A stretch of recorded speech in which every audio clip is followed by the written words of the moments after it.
शाबाश।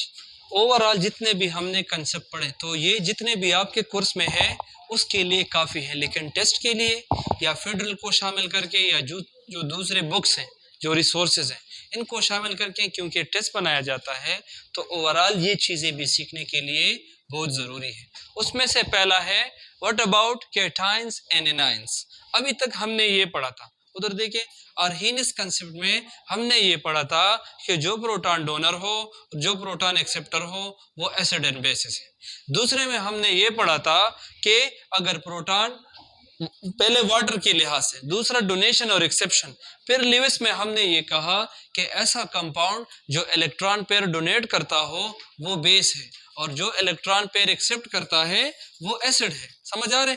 लेकिन अब यहाँ आ जाए, अगर आपको कोई आयंस दे दे, पॉजिटिवली चार्ज आयंस या नेगेटिवली चार्ज आयंस, और आपसे कोई ये पूछे कि इसमें कौन सा एसिड है या कौन सा बेस है। अब इधर देखिए, आपसे मैं पूछ सकता हूँ, सपोज मेरे पास मैग्नीशियम है तो मैग्नीशियम +1 क्या है, इसके अलावा मैग्नीशियम +2 क्या है, एसिड है या बेस है, क्या कहेंगे? तो इधर देखिए, जब आपके पास आयंस हो और आपको कंफ्यूज किया जाए तो जहां भी आपको कैटायंस नजर आ जाए ना तो कैटायंस एसिड्स होते हैं, they are acidic in nature.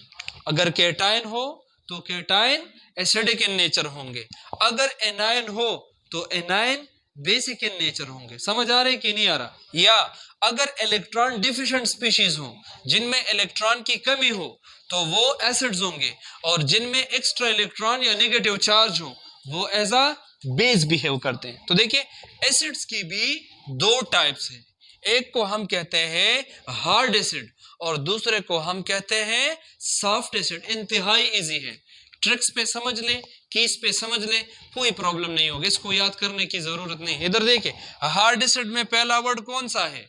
H। तो ऐसे एसिड्स जिसके ऊपर ऑक्सीडेशन स्टेट ज्यादा हो। अब देखिए, ये भी कैटायन है और ये भी कैटायन है, ये भी एसिडिक इन नेचर है और ये भी एसिडिक इन नेचर है। इसके ऊपर ऑक्सीडेशन स्टेट क्या है? 1, और इसके ऊपर 2। तो जिस पे ऑक्सीडेशन स्टेट ज्यादा हो, हाई ऑक्सीडेशन स्टेट हो, उसको कहते हैं हार्ड एसिड। समझ आता है कि नहीं आता? और ऐसा कैटायन जिस पे पॉजिटिव चार्ज हो वो एसिड है, मगर पॉजिटिव चार्ज कम है, तो इसको कहते हैं सॉफ्ट एसिड। समझ आ रही है कि नहीं आ रहा? तो अगर हाई ऑक्सीडेशन स्टेट हो कैटायन के ऊपर, एसिड तो है लेकिन कौन सा एसिड है, इसको हार्ड एसिड कहते हैं। और हार्ड इसलिए कहते हैं इसका न्यूक्लियर पावर ज्यादा है।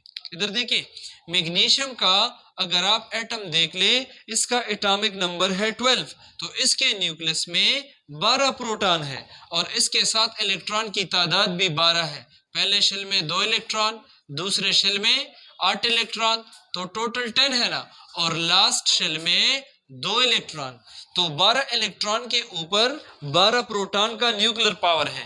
लेकिन जब मैग्नीशियम +1 हो तो इसमें 1 इलेक्ट्रॉन की कमी है, तो मैग्नीशियम +1 में इलेक्ट्रॉन 11 है और प्रोटॉन कितने हैं? 12 है। तो 12 प्रोटॉन का कुव्वत 11 इलेक्ट्रॉन के ऊपर ज्यादा है, तो न्यूक्लियर पावर ज्यादा है। लेकिन अगर +2 हो तो यहाँ पे इलेक्ट्रॉन्स कितने होंगे? 10, और प्रोटॉन्स कितने हैं? 12। तो देखिए, 12 के ऊपर 12 प्रोटॉन का जो इफेक्ट है 10 प्रोटॉन इलेक्ट्रॉन के ऊपर ज्यादा है, तो न्यूक्लियर अट्रैक्शन क्या है? ज्यादा है। अगर न्यूक्लियर अट्रैक्शन ज्यादा है तो साइज कम होगा, क्योंकि ये शेल से इलेक्ट्रॉन निकल जाएंगे, न्यूक्लियस बाकी 10 प्रोटॉन को अट्रैक्ट करेगा। तो मैग्नीशियम +1 का अगर साइज ये है, मैग्नीशियम +2 का साइज इसके मुकाबले में छोटा होगा। तो ऐसे एसिड्स बस आपने पहचान चार्ज से करनी है।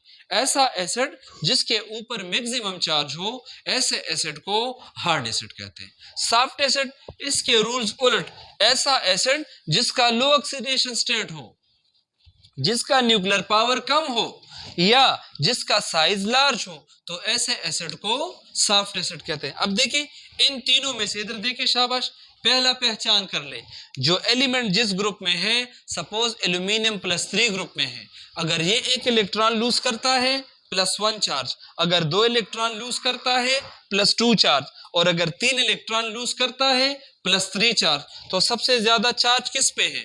एल्यूमिनियम +3, तो ये एक हार्ड एसिड है। क्यों? क्योंकि 3 इलेक्ट्रॉन इसने निकाले हैं, न्यूक्लियर पावर ज्यादा होगा और साइज सबसे कम होगा। और ये कौन सा एसिड होगा? सॉफ्ट एसिड, क्योंकि इसने कम इलेक्ट्रॉन लूज किए हैं, न्यूक्लियर पावर इतना ज्यादा नहीं है। समझ आ रहा है कि नहीं आ रहा? तो साइज बड़ा है। अब इसके मुकाबले में ये दोनों देख ले, कैल्शियम +1 है और कैल्शियम +2 है। +1 1 इलेक्ट्रॉन लूज करता है और +2 2 करता है। जिसकी मैक्सिमम ऑक्सीडेशन स्टेट हो हाई वो हार्ड है और जिसकी लो हो वो आपके पास सॉफ्ट एसिड है। इसी तरह से अगर आपसे क्वेश्चन किया जाए कि मैंगनीज वो +1 ऑक्सीडेशन स्टेट में है, मैंगनीज +2 में है और मैंगनीज +5 में है और मैंगनीज +7 में है, कौन सा हार्ड एसिड है? तो देखिए एसिड तो सारे हैं, लेकिन जिस पे ज्यादा चार्ज हो वो हमारे पास सबसे ज्यादा हार्ड एसिड होते हैं। इसी तरह एनाइन जितने भी हैं उनको हम बेसिस कंसिडर करते हैं और इसी तरीके से उनकी भी क्लासिफिकेशन है, hard basis and soft basis. तो अगेन ट्रिक सीख ले, हार्ड में पहला वर्ड कौन सा है? H, तो हाई इलेक्ट्रोनेगेटिविटी। ऐसे एनाइन जिसका न्यूक्लियर पावर ज्यादा हो, इलेक्ट्रोनेगेटिविटी ज्यादा हो, ऐसे एनाइन को बेस कहते हैं, मगर कौन सा वाला? Hard base. इधर देखिए, फ्लोरीन पे भी नेगेटिव चार्ज, क्लोरीन पे भी नेगेटिव चार्ज और ब्रोमीन पे भी नेगेटिव चार्ज। इधर देखिए, फ्लोरीन इस ग्रुप का टॉप मेंबर है, ऐसे फ्लोरीन, क्लोरीन और ब्रोमीन, तो इलेक्ट्रोनेगेटिविटी सबसे ज्यादा इसकी है ना। तो ऐसा बेस जिसके ऊपर नेगेटिव चार्ज हो मगर खुद उसकी इलेक्ट्रोनेगेटिविटी भी ज्यादा हो, तो ऐसे बेस को कहते हैं हार्ड बेस। तो ये हार्ड बेस है। समझ आ रहा है कि नहीं आ रहा? अब दूसरे साइड पे देख ले, सॉफ्ट बेसिस, इसके उलट प्रॉपर्टीज। ऐसे बेसिस जिसकी इलेक्ट्रोनेगेटिविटी कम हो, तो न्यूक्लियर पावर कम हो, तो आसानी के साथ नेगेटिव चार्ज देते हो। अब क्लोरीन, ब्रोमीन और आयोडीन में अगर आप देखिए, क्लोरीन, ब्रोमीन और आयोडीन, इस पे भी नेगेटिव चार्ज, इस पे भी और इस पे भी, चूंकि इस पे नेगेटिव चार्ज है मगर इसकी इलेक्ट्रोनेगेटिविटी क्या है? कम है ना, तो ये आपके पास सॉफ्ट बेस होगा। अब इधर देखिए, ये आसान हो जाए तो वो एमसीक्यू डिस्कस करते हैं। अभी तक जो सॉफ्ट एसिड और बेसिस का कंसेप्ट हमने पढ़ा उसको जरा जनरलाइज करें, कंक्लूड करें और ज़रा ट्रिकी सिचुएशन सॉल्व करें कि कौन सा एसिडिक सॉफ्ट है, हार्ड है एसिड। इसी तरह इधर देखिए, क्वेश्चन है which is not a hard base, इनमें से कौन सा ऐसा है जो हार्ड बेस नहीं है? तो पहले रफ वर्क में आ जाए, इसको छोड़ दे। हार्ड बेस कौन सा होता है? हार्ड बेस वो है जिसकी हाई इलेक्ट्रोनेगेटिविटी हो। रूल समझ आ गया ना, जिसकी हाई। अब देखिए, नाइट्रोजन उसकी इलेक्ट्रोनेगेटिविटी हाई है, वो एक हाईली इलेक्ट्रोनेगेटिव एटम है। फ्लोरीन ये भी एक हाई इलेक्ट्रोनेगेटिव है। हाइड्रोजन जब खुद होता है तो ग्रुप फर्स्ट के ऊपर होता है, ग्रुप फर्स्ट का मेंबर नहीं है मगर ग्रुप फर्स्ट के ऊपर है, तो लिहाजा इलेक्ट्रोनेगेटिव नहीं है, इलेक्ट्रोपॉजिटिव इन नेचर है ना। अगर इसके साथ नेगेटिव चार्ज हो तो हमेशा एक रूल याद रखेगा, जब कोई भी चीज इलेक्ट्रोपॉजिटिव हो और उसके ऊपर नेगेटिव चार्ज आ जाए, वो उस नेगेटिव चार्ज को काबू नहीं कर सकता। इलेक्ट्रोपॉजिटिव का नेचर ये है, इलेक्ट्रोपॉजिटिव का नेचर ये है कि वो क्या रखा